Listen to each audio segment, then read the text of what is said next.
아빠가 살려주는 공부. 오늘은 혼자 하는 인터뷰, 그리고 고등학교 공부 꿀팁 6가지라는 주제로 이야기해 보겠습니다. 사실 이 내용은요, 제가 인터넷을 보니까 조금 인기 있는 어떤 학생이 이미 대학교에 갔는데 자기가 어떻게 공부했는지를 알려주는 그런 내용의 유튜버였어요. 그 학생들이 댓글을 상당히 많이 달았더라고요. 그래서 자기가 스스로 그에 대한 답을 하는 거예요. 학생들이, 후배들이 궁금해하는 내용들을 취합해서 자기가 답변해주는 방식으로 인터뷰가 진행되더라고요. 상당히 도움되는 내용도 많았습니다. 학생들이 어떤 식으로 공부하고 있는지, 어떤 마음인지, 뭘 궁금해하는지를 잘 알게 되었고요. 그 학생도 상당히 지혜롭게 잘 대답을 했습니다.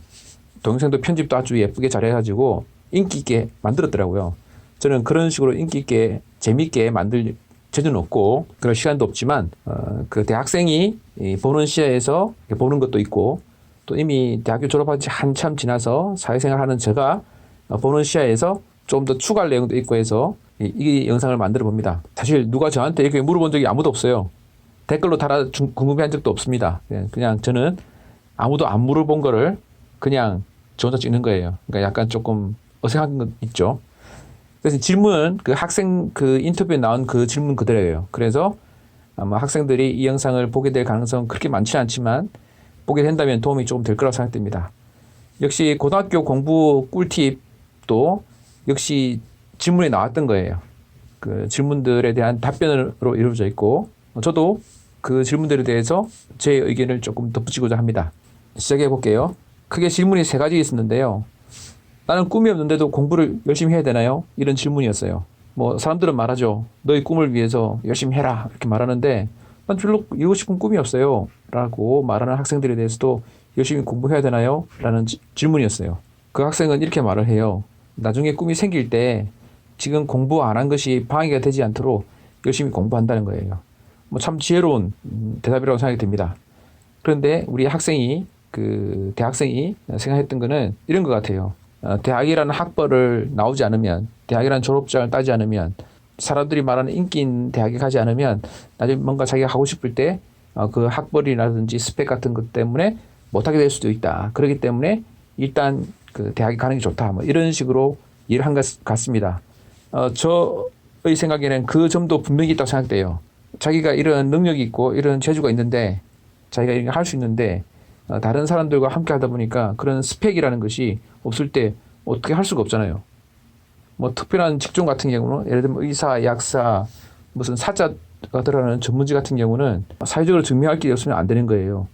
내가 아무리 운전을 잘해도 면허증이 없으면 불법이 되는 거죠. 그것처럼 어떤 자격증을 갖는 또는 스펙을 갖는 것이 필요한 것도 있습니다. 그런 점도 분명히 있고요. 제가 추가하고 싶은 건 이런 거예요. 여러분들이 알고 있는 그 지식들은 아주 골고루 쓰입니다. 제가 예를 여러 개 찾아봤는데요.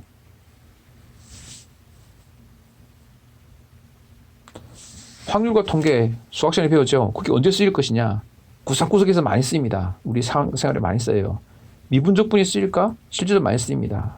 경제하는 사람도 쓰고 프로그래머들도 쓰고요. 이게 미적분과 관련된 문과생들의 이야기가 나무위키에 나오더라고요. 이런 내용들 이거 볼 수도 있고 읽어보지 않을 수도 있습니다. 회계사들은 실제 프로그래밍하는 그 기술 있잖아요. 상당히 많이 잘 쓰고 있습니다. 그리고 프로그래머 아시죠? 컴퓨터 프로그래머. 제가 아는 사람이 컴퓨터 프로그래머 되고 싶다는 젊은 사람인데 수학 같은 거 이거 할 필요 있느냐.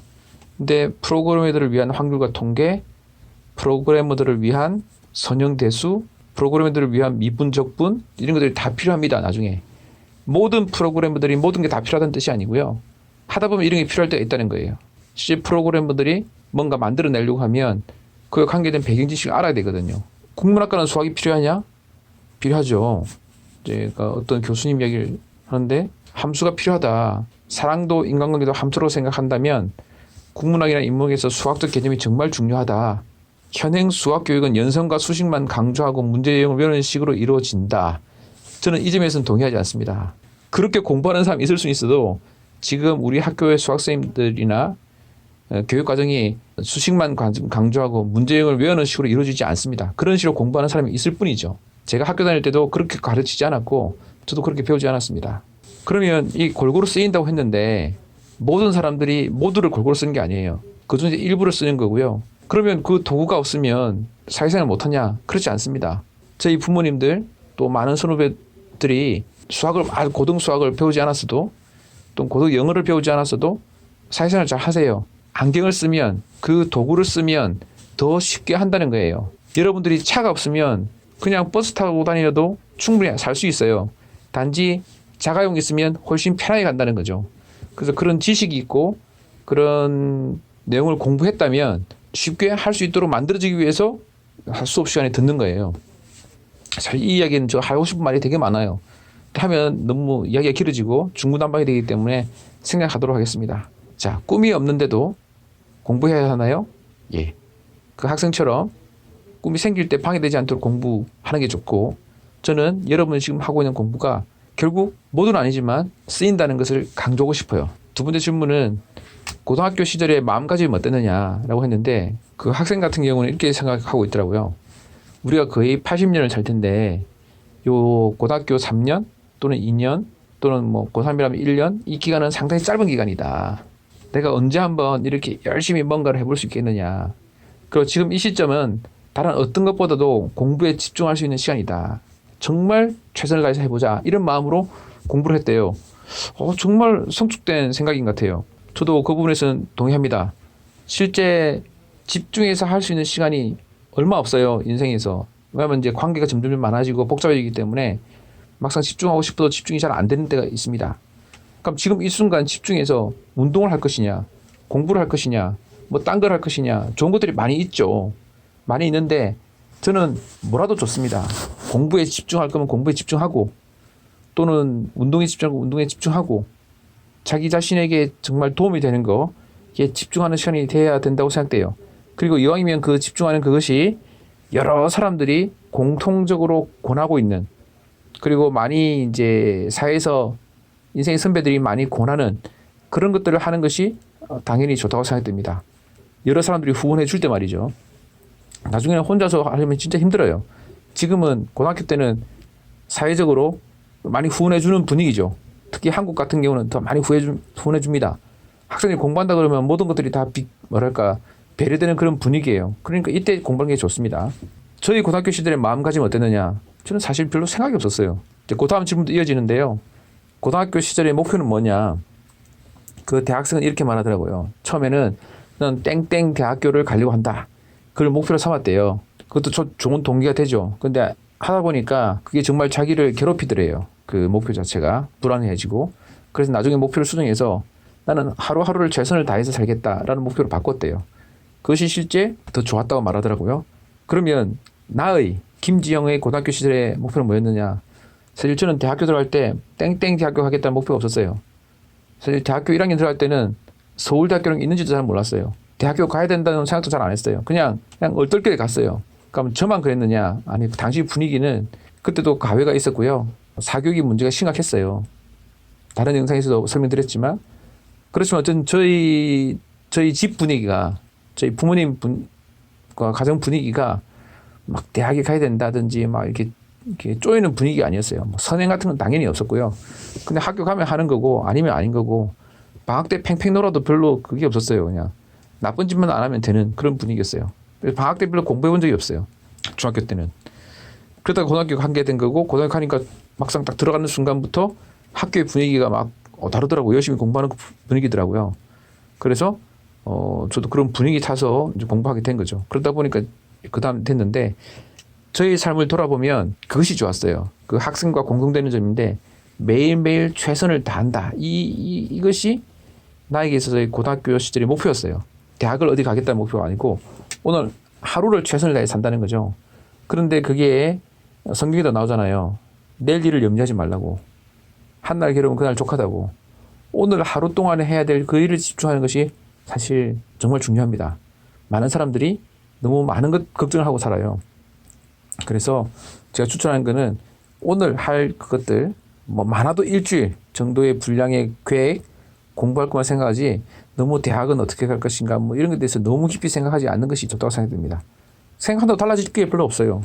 자, 그러면 고등학교 공부 꿀팁 6가지를 하겠습니다. 이거 모두 그 학생들이 질문을 많이 했던 내용들이에요. 그리고 그에 대한 답을 이제 답하는 거고, 앞서 말한 대학생이 답변을 했고, 그에 대한 저의 이야기도 조금 덧붙이겠습니다. 이제 학원을 가는 게 좋으냐, 인강 가는 게 좋으냐라고 질문했고, 그 우리 학생 같은 경우는 효율적인 시간 관리를 위해서는 인강이 더 좋다.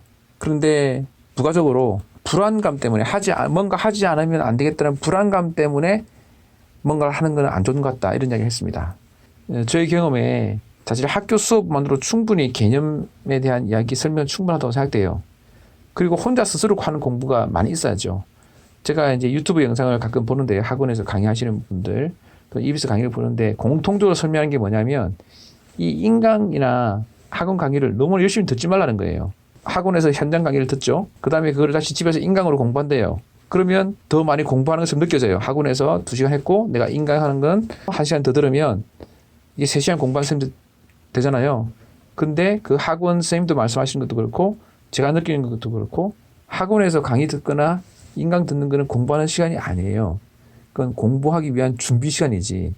그리고 진짜 자기 혼자 할 때 그것이 그다음부터 공부 시간이에요. 그러니까 그걸 개념을 잘 잡아야 돼요. 그러니까 학원 시간, 인강 시간은 공부 시간이 아닌 거예요. 나 혼자 스스로 공부하는 시간이 공부 시간이에요. 그렇게 생각하면 어떻게 들어야 될지가 자명할 거라고 생각됩니다. 그다음에 꿀팁으로 전자기기, 휴대폰은 금지다라고 말했어요. 저도 이건 아주 공감합니다. 실제 많은 학생들이 이것 때문에 상당히 힘든 것 같아요. 그래서 절대 휴대폰 또는 요즘 터치되는 그런 거, 태블릿 같은 건 절대 갖고 다니지 않는다. 이것이 아주 중요하대요. 저도 그렇게 생각합니다. 그리고 이 대학생 같은 경우는 일주일에 한 번은 그 맛있는 걸 먹는다든지 자기만의 휴식을 했대요. 이것들이 리프레시 되는 좋은 도구가 됐다고 합니다. 저 같은 경우는 사실 이렇게 뾰족하게 이런 것들이 별로 없던 것 같아요. 근데 그건 사람마다 다르다는 생각이 들고요. 어떤 사람은 멍 때리기, 맛있는 거 먹기, 운동하기 등등등 다양한 것들이 있고 실제 이 대학생뿐 아니라 많은 사람들이 이런 시간을 가지더라고요. 그래서 저의 경우는 특별히 기억이 나지 않지만 그런 시간을 가지는 것은 좋겠다는 생각이 듭니다. 단 공부나 다른 것에 방해되지 않은 정도 말이죠. 그리고 이 학생의 경우에는 50분 집중해서 공부하고 10분 휴식을 했대요. 10분 동안은 멍 때린다든지 다양한 것들을 하는데 그래야 50분이 집중해서 잘 된다는 거죠. 그러면은 일부 맞다고 생각되고 이 학생이 강조하는 거는 그 10분 휴식 시간에도 절대 휴대폰을 보면 안 된다는 거예요. 그러니까 휴대폰을 보는 순간 10분이 금방 4시간이 되어버린대요. 경험에서 나온 말이고 아마 많은 사람 동의할 겁니다. 그래서 휴식은 좋지만 휴대폰이나 태블릿 같은 건 절대 보지 않는다. 그것이 키포인트 같습니다. 스탑워치를 많이 활용했다는데 스탑워치를 활용하는 이유들은 이런 것 같아요. 이 학생뿐 아니라 다른 대학생들이 그 문제를 시간 내에 풀어야 되는데 집중해서 시간 내에 풀기를 연습 자꾸 하다 보니까 스탑워치가 필요했다는 거였고요. 또 스탑워치를 이용해서 공부하게 되면 밀도 있게 집중 있게 공부할 수가 있대요. 근데 저는 조금 다른 생각을 갖고 있습니다. 제가 만약에 스탑워치를 갖고 공부한다 그러면 오히려 집중이 안 될 것 같아요. 스탑워치 없이도 집중이 잘 되는 편이고 집중이 되면 시간 가는 줄 모르고 집중할 수 있거든요. 저 같으면 이렇게 하겠습니다. 만약에 모의고사 시험을 친다든지 또는 짧게라도 그런 시험 문제를 푼다 그러면 스탑워치나 시간을 재서 공부하는 것을 연습하겠습니다. 그렇지만 개념 공부하고 내가 익히고 뭔가 빠져들고 싶을 때는 오히려 시간을 재지 않고 또 50분 수업 집중하고 10분 쉬고 하는 그런 것마저도 두지 않고 그냥 집중해서 공부를 하겠습니다. 그리고 또 덧붙이고 싶은 것은 그 진도표에 너무 얽매이지 않겠어요. 공부 시간표라든지 이런 데 너무 얽매이지는 않겠습니다. 단지 수학 문제 같은 거 어떤 것들은 진도가 안 나가면서 한 문제가 계속 괴롭히는 문제가 있죠. 그런 것은 너무 오래 끌지 않겠습니다. 답안지를 보고 할 수도 있지만 답안지 보는 것보다도 약간 덮어두는 거죠. 근데 하루 좀 지나면 갑자기 생각이 날 때가 있어요. 그런 것도 그런 방법을 이용하도록 하겠습니다. 그래서 스톱워치는 적절할 때는 쓰고 자주 활용하지는 않겠다. 오히려 집중도에 방해될 수도 있겠다. 그런 생각이 듭니다. 이것은 그 다음 팁인 하루에 10시간을 꼭 채워서 공부한다고 했는데 그 대학생 같은 경우는 이걸 잘 지켰다고 하더라고요. 근데 저 같은 경우는 이것도 결과적으로 10시간 이상 공부하겠지만 시간을 아주 엄격하게 주지는 않겠습니다. 그냥 집에서 공부하는 거죠, 사실. 저 같은 경우는 그냥 계속 했지 딱 시간을 정하고 하지는 않았어요. 대신에 저 같은 경우는 딴 걸 하지 않았어요. 그러니까 공부밖에 할 게 없었죠. 그 당시는. 최대한 집중을 하기 위해서는 과목도 자꾸 바꿨어요. 그러니까 집중이 잘 될 때 그 과목을 하는 거예요. 국어 잘 되면 국어하고, 영어 잘 되면 영어하고, 수학 잘 되면 수학하고, 이런 식으로 시간표대로 공부한 게 아니라 한참 하다 보면 집중이 떨어질 때 있거든요. 그럼 살짝 과목을 바꾸고 다시 살짝 과목을 바꾸고 이런 식으로 공부를 했어요. 그래서 결과적으로 10시간 이상 뭐 공부를 했지만 그 자체를 목표로 두진 않았어요.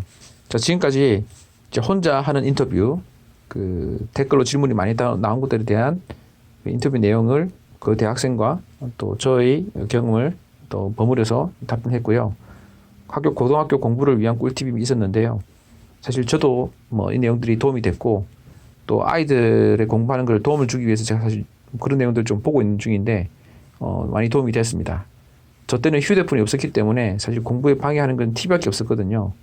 근데 지금은 상황이 많이 달라졌죠. 그에 대한 충분한 이해도 됐고요. 또 학생들이 어떻게 생각하고 있는지도 많이 알게 돼서 참 좋았습니다. 긴 시간 동안 들어주셔서 감사합니다.